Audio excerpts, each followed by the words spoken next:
ओम शांति। अव्यक्त मुरलियों की श्रृंखला में आज हम प्राण प्यारे बाप दादा के 14-5-70 के मधुर महावाक्य सुन रहे हैं। समर्पण का गुह्य अर्थ। आज वतन से एक सौगात लाए हैं। बताओ कौन सी सौगात लाए हैं? मालूम है? अव्यक्त रूप में सौगात भी अव्यक्त होगी ना। आज वतन से दर्पण ले आए हैं। दर्पण किस लिए लाए हैं? आप सभी जिस विशेष प्रोग्राम के लिए आए हुए हो वह कौन सा है? समर्पण कराने आए हो व संपूर्ण होने आए हो? वतन से दर्पण लाया है सभी को अर्पण में का मुखड़ा देखने के लिए और दिखाने के लिए। समर्पण हो चुके हो? सभी हो चुके हो? इस सभा के अंदर कौन समझते हैं कि हम समर्पण हो चुके हैं? समर्पण किसको कहा जाता है? देह अभिमान में समर्पण हुए हो? समर्पण व संपूर्ण अर्पण हुए? हाँ व ना बोलो। देह अभिमान से संपूर्ण अर्पण हुए हो, इसमें हाँ क्यों कहते हो?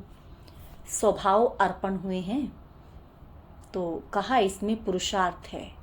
स्वभाव अर्पण का समारोह कब करेंगे? आप लोग कन्या समर्पण समारोह मनाने आए हो, लेकिन बाप दादा वह समारोह मनाना चाहते हैं। वह कब मनाएंगे? उसके लिए कहा कि दर्पण ले आए हैं। उसमें 3 बातें देख रहे हैं। एक स्वभाव समर्पण, दूसरा देह अभिमान का समर्पण और तीसरा संबंधों का समर्पण। देह अर्थात कर्म इंद्रियों के लगाव का समर्पण। 3 चीजें दर्पण में देख रहे हैं। जब स्वभाव समर्पण समारोह होगा तब संपूर्ण मूर्त का साक्षात्कार होगा। और दहेज क्या मिलेगा? जब यह संपूर्ण सुहाग प्राप्त होगा तो श्रेष्ठ भाग्य का दहेज स्वतः ही मिलेगा। अपने सुहाग सदा भाग्य। जो जितना सुहागिन रहते हैं उतना ही श्रेष्ठ भाग्यवान बनते हैं। सुहाग की निशानी होती है बिंदी। चिंदी और बिंदी दोनों ही होती हैं। तो जो सदा सुहागिन है उनकी बिंदी रूप की स्मृति सदा कायम रहती है। अगर यह बिंदी रूप की स्थिति सदा साथ है तो वही सदा सुहागिन है। तो अपने सुहाग से भाग्य को देखो।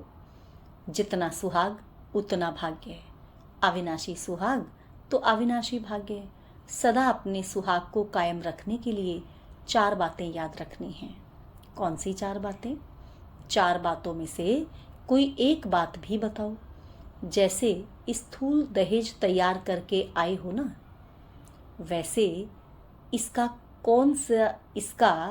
कौन से पुरुषार्थ का दहेज चाहिए? कौन सी 4 बातें हैं? एक तो सदैव जीवन का उद्देश्य सामने हो, दूसरा बाप दादा का आदेश, तीसरा संदेश और चौथा स्वदेश। जीवन का उद्देश्य सामने होने से पुरुषार्थ तीव्र चलेगा और बाप दादा के आदेश की स्मृति रख करके पुरुषार्थ करने से पुरुषार्थ में भी सफलता मिलती है। सभी को संदेश देना है, जिसको सर्विस कहा जाता है। और अब क्या याद रखना है? स्वदेश की अब घर जाना है। स्वदेश याद रखना है कि अब घर जाना है। अब वापस जाने का समय है। समय समीप आ रहा है। इन 4 बातों में कोई भी बात की कमी है तो उस कमी का नाम ही कमजोर पुरुषार्थ ही है। कमी को भरने के लिए यह 4 शब्द सामने रखो। बाप दादा बच्चों को आज एक नया टाइटल दे रहे हैं, लो मेकर्स। वह लोग पीस मेकर्स टाइटल देते हैं, लेकिन आज बाप दादा सभी बच्चों को टाइटल देते हैं कि आप सभी लो मेकर्स हो। सतयुगी जो भी लो चलने वाले हैं उसे बनाने वाले आप हो। हम लो मेकर्स हैं, यह स्मृति रखेंगे तो कोई भी कदम सोच समझ कर उठाएंगे। आप जो कदम उठाते हो वह मानो लो बन रहे हैं। जैसे जस्टिस व चीफ जस्टिस होते हैं, वह जो भी बात फाइनल करते हैं तो वह लो बन जाता है। तो यहाँ भी सभी जस्टिस बैठे हुए हैं, लो मेकर्स हो। बाबा ने कहा सभी कौन बैठे हैं? लो मेकर्स बैठे हैं। इसीलिए ऐसा कोई भी कार्य नहीं करना है। जब हैं ही लो मेकर्स, तो जो संकल्प करेंगे, जो कदम आप उठाएंगे, आपको देख विश्व फॉलो करेगा। आपको देखकर सारा विश्व फॉलो करेगा। आप लोगों की प्रजा आप सभी को फॉलो करेगी। तो ऐसे अपने को समझ फिर हर कर्म करो। इसमें भी नंबर होते हैं, लेकिन हैं तो सभी लो मेकर्स।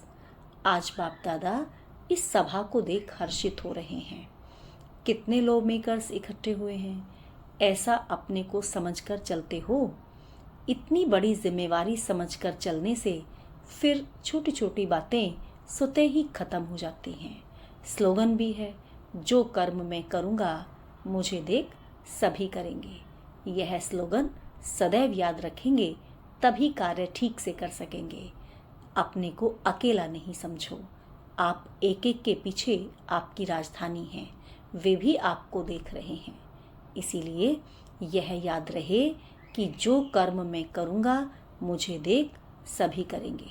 इससे क्या होगा कि सभी के स्वभाव व संस्कारों का समर्पण समारोह जल्दी हो जाएगा। अब इस समारोह को स्टेज पर लाने के लिए जल्दी जल्दी तैयारी करनी है। अच्छा, 2 कुमारियों का समर्पण समारोह आज किस कार्य के लिए बुलाया है? सतयुग में माता पिता राज सिंहासन पर बिठाते हैं। संगम पर कौन सा राज तिलक मिलता है मालूम है? संगम का तिलक लगाया हुआ है व लगाना है। संगम के तख्त नशीन हुए हो। सर्विस की जिम्मेवारी का ताज है। तख्त कौन सा है? संगम के तख्त नशीन होने के बाद ही सतयुग के तख्त नशीन होंगे। सर्व गहनों से श्रृंगार कर लिया है कि वह भी कर रहे हो। इस घड़ी गहनों से सजे हुए हो।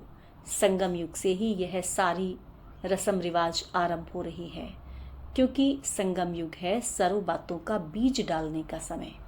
जैसे बीज बोने का समय होता है ना, वैसे हर दैवी रस्म का बीज डालने का यह संगम युग है। बीज रूप द्वारा सर्व बातों का बीज पड़ता है। उस बीज रूप के साथ साथ आप सभी भी बीज डालने की मदद करना। आज के दिवस ऐसे ही साधारण फंक्शन नहीं हो रहा है, लेकिन सुनाया ना कि आप सभी लो मेकर्स हो। यह रीति रस्म का बीज डालने का दिवस है। इतना नशा है। इसकी सारी रस्म ब्राह्मणों द्वारा होती है। कितना बड़ा कार्य करने के निमित्त हो। कहा विश्व को पलटाने के। कितने समय में विश्व पलटेंगे? अपने को कितने समय में तैयार करेंगे? एवर रेडी हो? आज सभी अपने को किस रूप में अनुभव कर रहे हो? किस रूप में बैठे हो? जैसा दिन वैसा रूप होता है। जैसा दिन वैसा रूप होता है ना। यह संगम युग की दरबार सतयुगी दरबार से भी ऊंची है। आज सभी अपने को सर्व श्रृंगार से सजे हुए देख रहे हो, या सिर्फ इन्हीं माना कुमारियों को ही देख रहे हो? आप एक एक के संगम युग के श्रृंगार सारी सतयुगी श्रृंगार से भी श्रेष्ठ हैं। तो बाप दादा सभी श्रृंगारी हुई मूर्तियों को देख रहे हैं।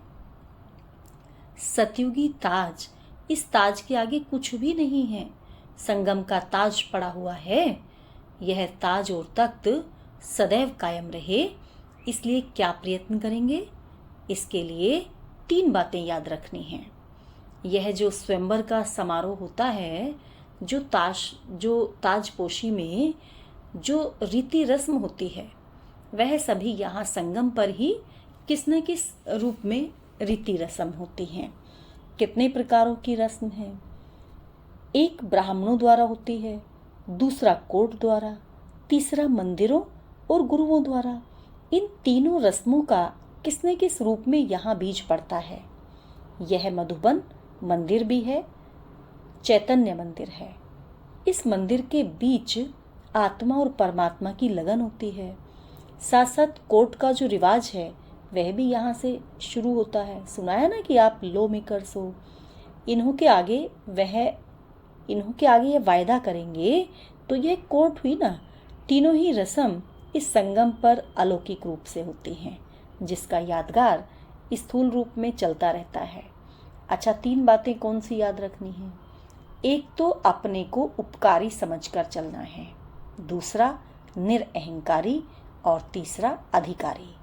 अधिकार भी सामने रखना है और निरअहंकार का गुण भी सामने रखना है और उपकार करने का कर्तव्य भी सामने रखना है। यह 3 बातें सदैव याद रखना है। कितना भी कोई अपकारी हो, लेकिन अपनी दृष्टि और वृत्ति उपकारी हो। अधिकारी भी समझकर चलना है, लेकिन निरअहंकारी भी। जितना अधिकारी उतना निरअहंकारी। तब यह ताज और तख्त सदैव कायम रहेगा। समझा? अच्छा, ओम शांति।